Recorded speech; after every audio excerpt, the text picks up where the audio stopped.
కర్నూలు సమీపంలోని చిన్నటేకూరు వద్ద బస్సు దహనం ఘటనకు సంబంధించి పోలీసుల విచారణలో ఒక పెద్ద ట్విస్ట్ బయటపడింది. హైదరాబాద్ నుంచి బెంగళూరుకు వెళ్తున్న వేమూరి కావేరీ ట్రావెల్స్ బస్సు చిన్నటేకూరు సమీపంలోని ఓ ద్విచక్ర వాహనాన్ని ఢీకొని బస్సు కింది భాగంలో ఇరుక్కుపోయిన బస్ డ్రైవర్ను అలాగే ముందుకు తీసుకెళ్లడంతో పెట్రోల్ లీక్ అయ్యి మంటలు వ్యాపించి బస్సు కాలిపోవడానికి దారితీసింది. ఈ ఘటనలో 19 మంది ప్రాణాలు అక్కడికక్కడే కోల్పోగా మరో 21 మంది బయటపడ్డారు. వాస్తవంగా ఈ బస్సు దహనంపై పోలీసులు విచారణ చేపట్టారు.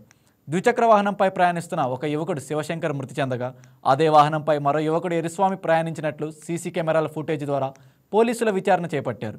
ఈ విచారణలో ద్విచక్ర వాహనంపై ప్రయాణించిన రెండో యువకుడు ఎరిస్వామి వెల్లడించిన సమాచారం మా స్పెషల్ కరెస్పాండెంట్ శ్రీనివాస్ అందిస్తారు. రైట్ శ్రీనివాస్, అసలు ఆ ఇద్దరు యువకులు టైంలో ఎందుకు అటు వెళ్ళారు? ఇక కస్టడీలో ఉన్న ఎరిస్వామి ఏం చెబుతున్నాడు? తెల్లవారుజామున 2:30 కర్నూలు జిల్లా చిన్నటేకూరు సమీపంలో హైదరాబాద్ నుంచి బెంగళూరుకు వెళ్తున్న ఒక వేమూరి కావేరీ అనే ట్రావెల్కి సంబంధించిన ఒక ఓల్వో బస్సు మొదట ద్విచక్ర వాహనాన్ని ఢీకొనడంతో శివశంకర్ మృతి చెందాడు.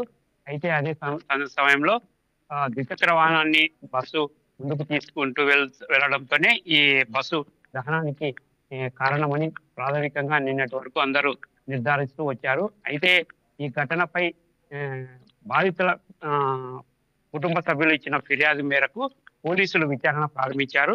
ఈ విచారణలో తొలి రోజే పోలీసులు కొంత పురోగతి సాధించారని చెప్పవచ్చు.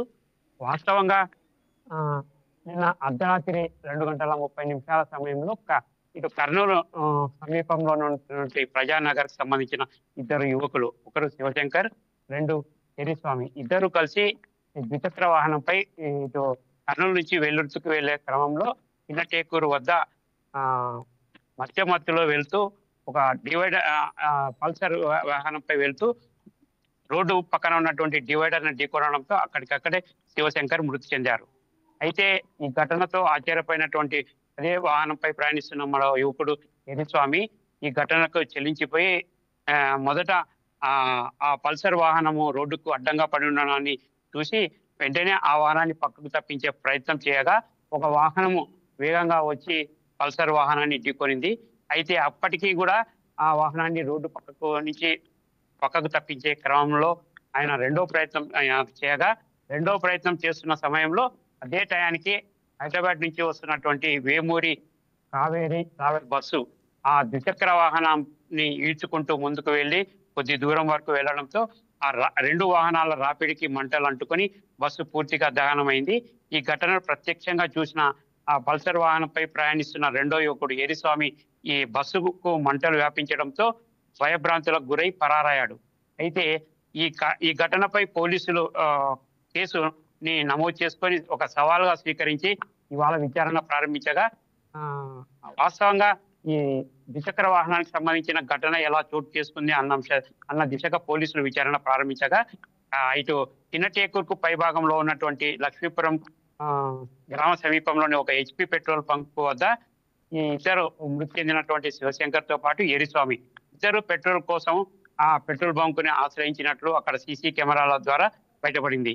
అనంతరం అక్కడ 300 రూపాయలు ఇచ్చి పెట్రోల్ పోయించుకొని తిరిగి ఎవరైతే మృతుడు శివశంకర్ తన తోటి స్నేహితుడైనటువంటి ఎరిస్వామిని మధ్యకేరకు వదిలి వెళ్లే ప్రయత్నంలో చిన్నటేకూరు గ్రామానికి చేరుకుంటున్న సమయంలో మధ్యలో శివశంకర్ అతివేగంగా నడిపి ఒక పక్కన ఉన్నటువంటి రోడ్డు డివైడర్ ఢీకొన్నాడు.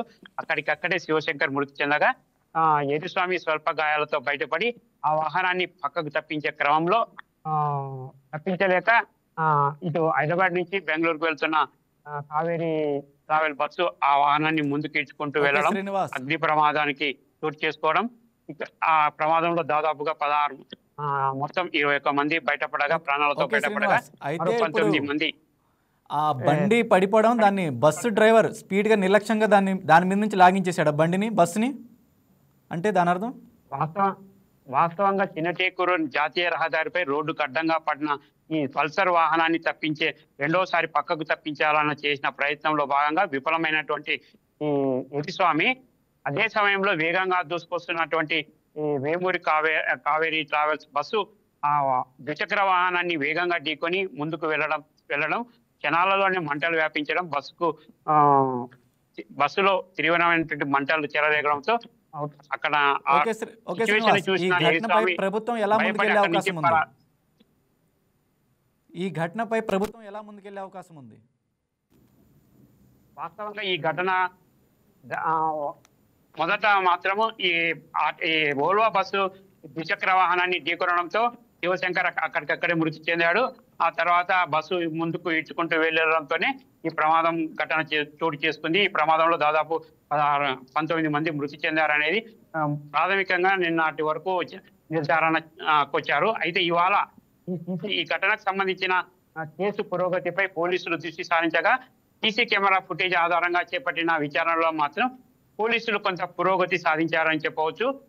ఈ ఘటనకు ప్రధాన కారణాన్ని పోలీసులు ఇవాళ కనుగొనడం జరిగింది. ఈ ఘటనలో ఏరిస్వామి అనే ఒక యువకుడు పోలీసులు అదుపులో ద్విచక్ర వాహనంపై ప్రయాణిస్తూ తన తోటి స్నేహితుడు మృతి చెందడం, ఇతను గాయపడడం, ఇతను తప్పించుకొని వేరే ప్రాంతానికి పరారైనా కూడా పోలీసులు అతని జాడ గుర్తించి అతన్ని నిన్న రాత్రి పోలీసులు అదుపులోకి తీసుకొని ఒక రహస్య ప్రదేశంలో అతన్ని పూర్తిగా విచారించిన తర్వాత అతను వెల్లడించిన సమాచారం మేరకు తాను తన తోటి మిత్రుడు అక్కడికక్కడే చనిపోవడం, ఆ బండిని పక్కకు తప్పించాలన్న ప్రయత్నం చేసిన సమయంలోనే చూసుకుంటే right Srinivas, thank you Srinivas.